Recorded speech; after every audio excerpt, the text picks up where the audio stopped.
Assalamualaikum warahmatullahi wabarakatuh. Kembali lagi bersama saya Sandi Abdul Wahab. Sobat Radar, kita menghadirkan tamu yaitu Kang Bode Rizwandi. Selamat sore Kang. Selamat sore Kang Sandi Abdul Wahab. Kenapa Kang Bode ini kami hadirkan untuk membahas tentang kegiatan kesenian di Kota Tasikmalaya. Beliau ini adalah Ketua Dewan Kesenian Kota Tasikmalaya. Dan tentunya semua kegiatan kesenian ini terkena dampak dari COVID-19. Kita perlu tahu apa dampak-dampak yang teman-teman kesenian rasakan akibat COVID-19 ini. Jadi mari kita berbincang dengan Kang Bode. Kang Sandi. Nah Kang, ini kan baru kepengurusan baru nih DKKT. Ya. Kemarin habis Ya. Musda. Kang Bode terpilih lagi untuk periode ketiga ya? Kedua. Oh, periode Kalau kedua. ketiga bisa jadi rumor banget.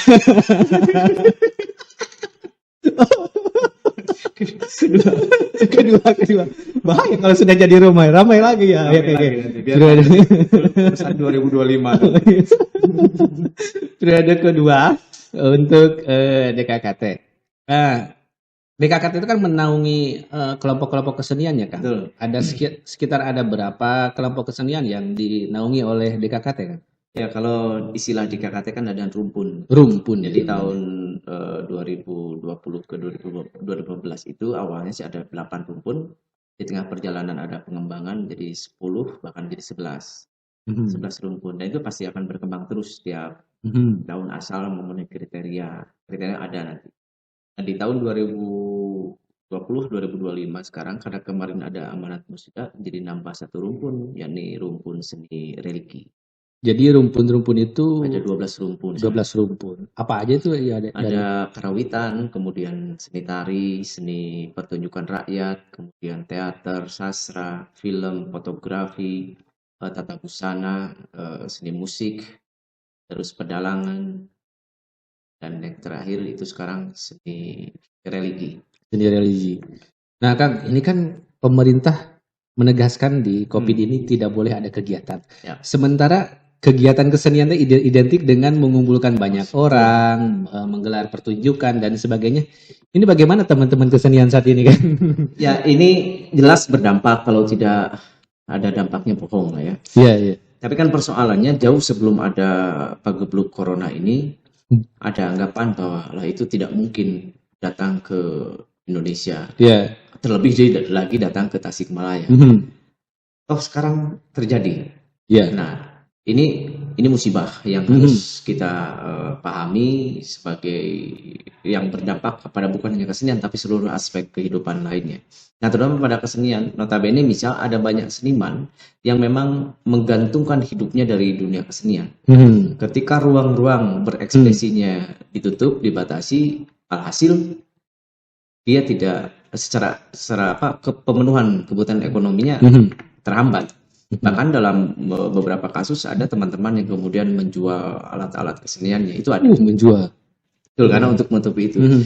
Nah, artinya bahwa corona ini memang berdampak besar, tapi juga ada hikmah yang mesti didapatkan. Salah satunya adalah yang tadinya mencoba berjarak dengan kemajuan teknologi, mau tidak mau kan sekarang harus kawin dengan kemajuan teknologi dan kebutuhan itu.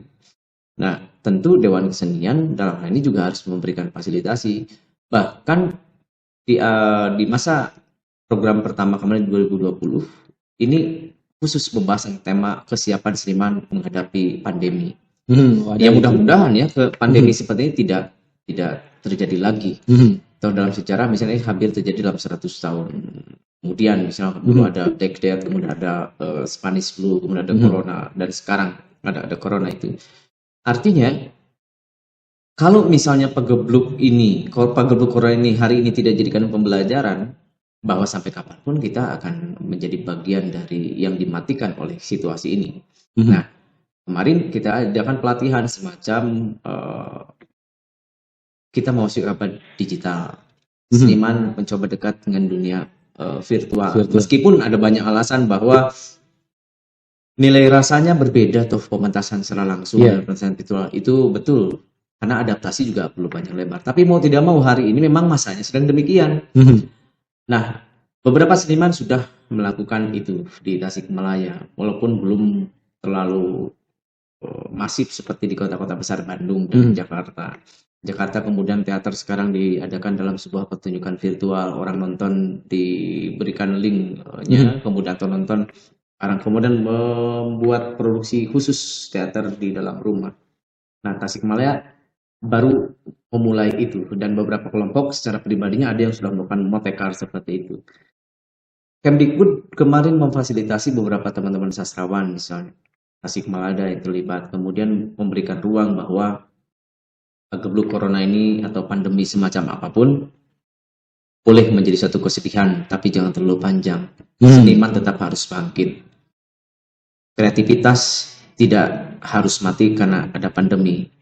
Kreativitas itu suatu gagasan yang tumbuh karena diasah. Nah, itu baru yang dicitrakan sebagai seniman. Kalau sekarang misalnya pandemi ada, kemudian seniman selamanya menjadi korban pandemi, lalu di mana eksistensi kesenimannya yang disebut dengan makhluk yang senang berkarya menciptakan sesuatu? Itu barangkali yang sekarang menjadi PR besar. Dan alhamdulillah beberapa teman-teman sudah melakukan itu. Bahkan acara yang tadinya kemudian ditutup tidak boleh ada kegiatan karena mungkin masih memikirkan SOP-nya seperti apa. Nah, sekarang SOP dari pemerintah juga kan sudah mulai dibentuk minimal 50% dari jumlah kapasitas tempat dan sebagainya. Itu kemudian dilakukan. Adaptasi itu mau tidak mau akan menjadi bagian. Dan pandemi ini satu krisis kemanusiaan, di satu juga ini sebagai kawah candra di muka bahwa kita mesti siap dalam segala macam kondisi. Nah, sampai hari ini atau bulan ini ada kegiatan yang masuk ke DKKT, rencana kegiatan. Kalau di DKKT ada kegiatan kan waktu corona awal-awal tuh di berapa bulan dari Februari awal itu kita sudah melakukan kegiatan. Tapi itu tadi mengikuti SOP bahwa undangan atau pesertanya dibatasi, kemudian seperti biasa sebelum masuk normatif lah itu ya, dicek suhu tubuh, kemudian harus menggunakan masker dan sebagainya. Meskipun adaptasi itu kan juga perlu dilatih tiap hari. Nah, itu dilakukan. Hari ini saya kira teman-teman seniman harus mampu memberikan contoh agar kemudian kegiatan itu harus tetap dilaksanakan, tapi juga harus diadaptasi dengan protokol kesehatan.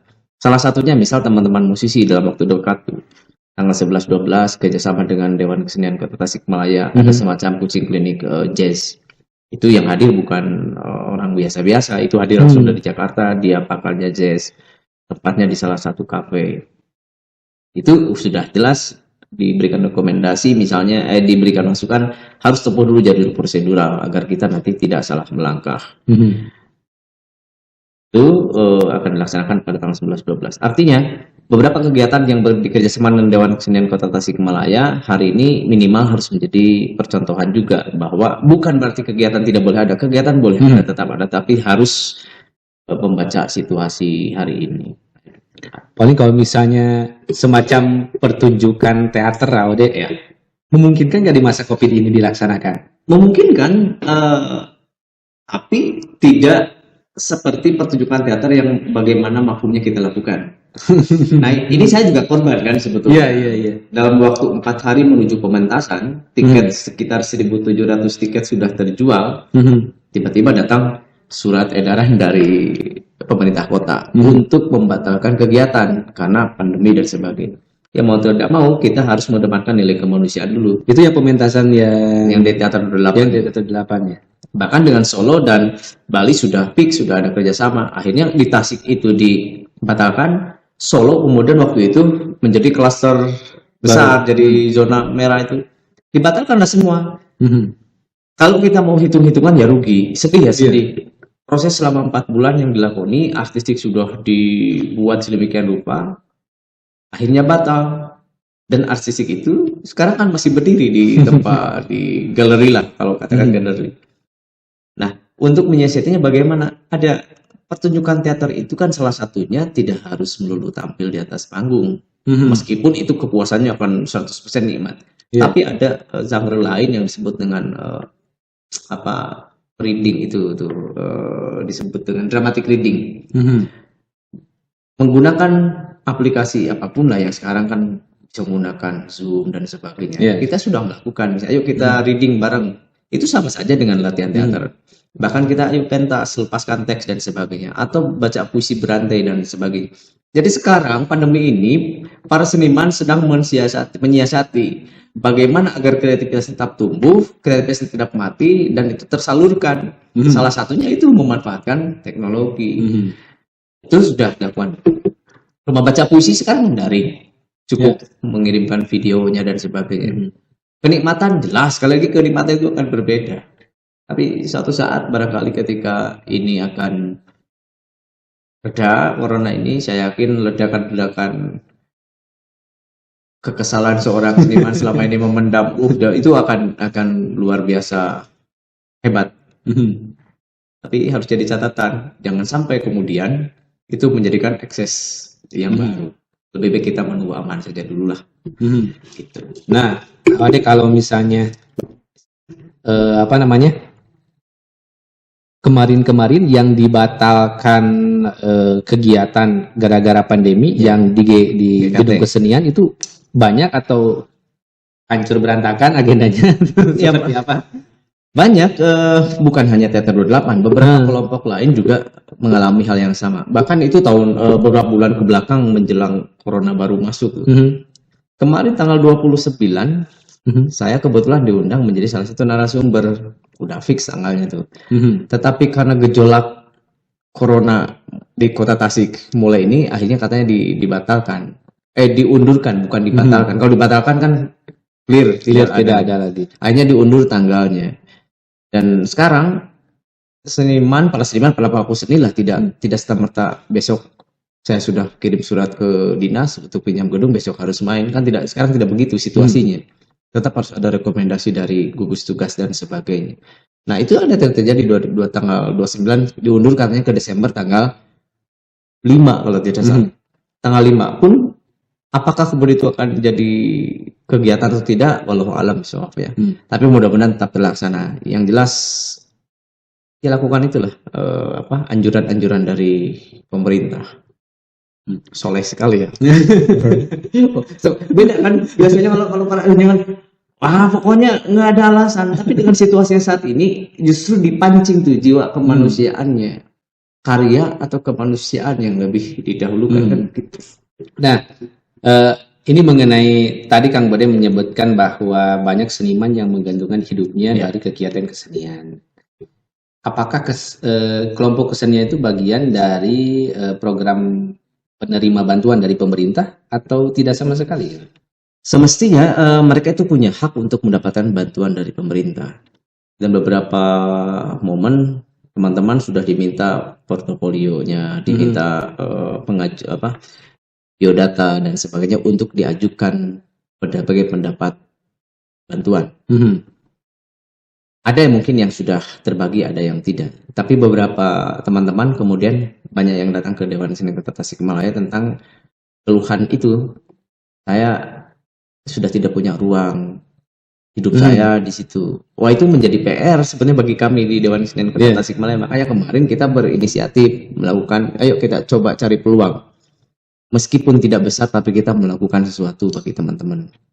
Jadi apa yang dirasakan oleh teman-teman itu juga berdampak bagi kami juga di teman kesenian yang lain.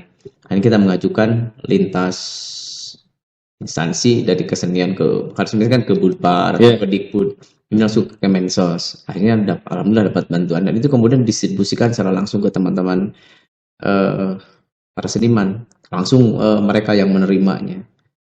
Nah itu salah satu dari situ kita dapat melihat banyak sekali para seniman yang memang merasakan 100% dampak dari COVID ini.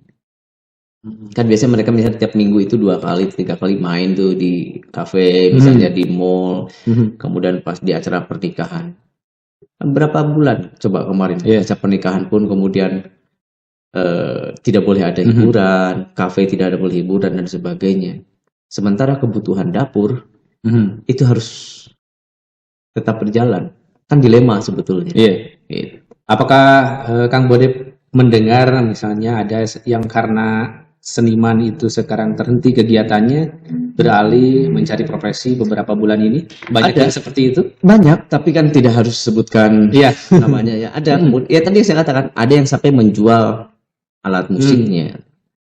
Apalagi misalnya seniman, sosok pribadinya dia dalam keadaan sakit misalnya, bukan sakit karena COVID itu, karena sakitnya juga memerlukan pengobatan yang luar biasa. Setidaknya ketika tidak ada COVID, dia masih bisa main untuk membeli obat dan sebagainya. Tapi dalam situasi yang sekarang, main tidak bisa, untuk biaya berobat tidak ada. Salah satunya yaitu harus menjual alat keseniannya, dan itu mengerikan kan, sedih lah, tamparan keras bagi kita di kesenian.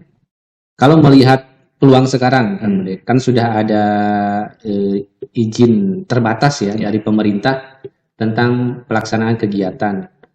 Nih, bagaimana DKKT menangkap peluang ini? Ya, kita sejak awal juga setuju untuk kegiatan itu dilakukan, tapi tetap harus menjaga protokol kesehatan tadi. Tinggal sekarang dikembalikan kemarin ke teman-teman saja. Ayo kita sudah mau pentas sudah bisa loh di gedung kesenian. Tapi dengan aturan 50% dari kapasitas gedung. Kalau gedung kesenian itu kapasitasnya berapa orang? 240 sekarang. 240. Kalau misalnya 50% berarti kan 120. Tapi sekarang tidak mungkin 120 karena kursi gedung kemudian disekatnya menjadi 2 kursi disilang. Artinya mungkin ke 80-an lah. 80 orang. Nah, itu tinggal ditawarkan saja ke teman-teman produknya. Ayo kita mau pentas, sudah boleh, sudah bisa tuh kita pentas. Persoalan berikutnya adalah ada nggak apresiatornya dalam situasi seperti ini? Diizinkan tidak misal oleh orang tuanya kalau penontonnya siswa dan sebagainya, itu juga harus dihitung itu. Misal diizinkan, ketutup tidak ongkos produksinya. Nah, ini menjadi PR besar. Akhirnya teman-teman, daripada kemudian bukan persoalan untung dan rugi, itu urusan lain, tapi ketika pentas dilaksanakan tapi tidak ada penonton, maka keabsahan sebuah pertunjukan kan hilang. Salah satu syarat pertunjukan harus ada penonton. Nah, berhitung itu penonton mungkin ada atau tidak, itu masih dipikirkan. Beda kalau acaranya kemudian tidak dibeli tiket, tidak menjual tiket, tapi diundang, undangannya khusus. Kalau itu memungkinkan semacam seminar, workshop, kemudian, dan itu masih dilakukan. Nah, khusus yang sifatnya komersil itu agak berat sebetulnya. Bagi sponsor dalam keadaan seperti ini juga kan. Jadi banyak sekali dampaknya gitu. Nah, ada yang pas yang dilakukan oleh teman-teman kesenian di masa COVID ini, tanpa kegiatan ini mereka pantasnya apa yang mereka lakukan? Ya, berkesenian, berkarya bisa di rumah masing-masing, apalagi yang sudah melek terhadap teknologi kan. Bayangkan sekarang beberapa teman seniman sudah mulai keranjingan main konten. Ya kan? Apakah itu di medsosnya, di YouTube kah, kemudian di IG dan sebagainya, melakukan itu. Tanpa dia sadari bahwa itu bisa menghasilkan sesuatu, seperti beberapa rekan kita di Tasikmalaya ada yang melakukan itu. Tapi kan apakah dengan hasil konten itu kita mendapat sesuatu yang instan? Kan tidak. Kan tetap proses. Apakah kemudian pertanyaan berikutnya, ketika kita hari ini karena corona kemudian gemar membuat konten karena kekesalan, karena rasa kesal di rumah terus tidak ada kegiatan, hanya bikin konten, itu akan menjadi satu kebiasaan yang dilakukan pasca pandemi ini ada? Kita juga belum tahu. Itu tadi poinnya, bahwa pandemi ini memang menyakitkan, tapi juga banyak memberikan pelajaran. Salah satunya kita akrab dengan teknologi, kita akrab dengan unsur spiritual dan sebagainya, meskipun banyak menghilangkan suasana keakraban antara penonton dengan pemainnya secara langsung dan sebagainya. Dan perdebatan ini juga tidak sedikit panjang. Banyak sekali misalnya orang-orang teater mengatakan itu bukan pertunjukan teater, itu sudah semacam ya kita nonton film saja dan sebagainya. Ya terlepaslah dari persoalan berbeda pendapat itu, silakan. Tapi yang saya sangat setujui memang betul setelah nilai rasa ditonton langsung oleh penonton yang berhadapan, emosinya, getarannya akan berbeda dengan kita ada media lain dulu yang kemudian semacam ada proses editing dan sebagainya. Kan kalau pertunjukan langsung nggak ada proses edit mengedit kan, murni kan gitu kan. Nah, nilai itu yang kemudian sekarang merasa kok hilang ya. Bukan hilang sebetulnya, tertunda karena situasi saja. Nah, hal yang paling bermanfaat atau yang sesuatu yang baru bagi kelompok kesenian yang mungkin akan dipakai dalam jangka panjang walaupun COVID ini tidak ada, apa kira-kira ada yang paling menonjol yang biasanya tidak terpikirkan di zaman non COVID, kemudian masuk ke COVID, oh ternyata ini ada hal ini yang bisa dipakai untuk jangka panjang ya. Gini, saya melihat misal teman-teman di seni tradisi, saya berbicara di Tasikmalaya, teman-teman kesenian tradisi itu rutin kalau ada hajatan pernikahan main, dan itu luar biasa. Artinya kedekatan dengan dunia teknologi berjarak. Tetapi ada sekelompok anak-anak muda yang dia melek di wilayah tradisi, kemudian dia mencoba memanfaatkan teknologi itu. Sebut saja misal Tommy di Asta Mekar dan kawan-kawan, dia melakukan itu.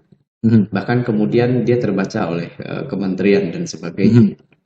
Nah, persoalannya yang muda hari ini, yang kaum milenial lah, notabene yang lebih melek, mau tidak mau dia harus memberikan influence kepada teman-teman yang sepuh. Dan itu kedepannya akan menjadi kebiasaan dalam berkesenian. Jadi kesenian kita akan tampil dalam 2 dimensi pasca corona itu di Tasikmalaya khususnya. Kesenian yang dikemas secara pertunjukan langsung dan kesenian yang dikemas secara tontonan visual. Apa yang tontonan visual? Tontonan visual dia harus memikirkan banyak hal juga. Mulai dari proses suara, editing dan sebagainya. Nah, kemarin di Gedung Kesenian beberapa minggu ke belakang kita dapat program dari Budbar Provinsi, yakni memberikan satu contoh kemasan pertunjukan tradisi yang dimiliki oleh Kota Tasik, tapi dikemas dalam bentuk visual. Nah, tidak bisa dalam bentuk visual, misalnya kecapi hanya main kecapi saja begitu. Orang itu akan jenuh. Tetapi harus ada semacam skenario. Kecapi itu sedang apa, sedang menceritakan apa, lalu harus bagaimana dari awal sampai akhirnya. Itu kemudian kemarin dikemas dengan, kebetulan saya diminta untuk menyutradarai. Sekarang sudah tayang atau belum di kanalnya Budbar Provinsi. Ada beberapa kesenian tradisi dan modern yang dimiliki Kota Tasik dicampurkan antara yang religi dan non religi main. Dan itu dikemas jadi satu pertunjukan ke lain menjadi satu cerita, dan itu akan menarik. Nah, kita ke depan harus memikirkan kolaborasi seperti itu. Karinding dikawinkan dengan apa misalnya, kecapi dikawinkan dengan apa, tanpa menghilangkan unsur dan pakem unsur tradisinya. Kita tidak alergi kan melihat karinding attack misalnya, ketika karinding dikawinkan dengan underground tuh. Tapi pangsa pasar banyak menerima, bahkan beberapa kali main di luar. Nah, artinya perkawinan atau akulturasi itu bukan barang yang haram bagi kesenian. Itu suatu hal yang harus disambut hari ini.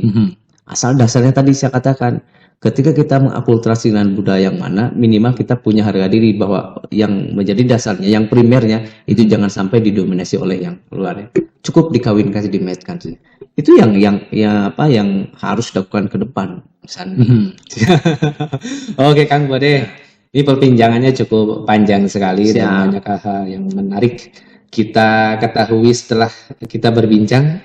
Dan kawan-kawan sahabat radar semua, tetap menerapkan 3M ketika Anda beraktivitas dimanapun, memakai masker, menjaga jarak, mencuci tangan pakai sabun, dan menghindari kerumunan-kerumunan yang kira-kira berpotensi menjadi klaster baru COVID-19.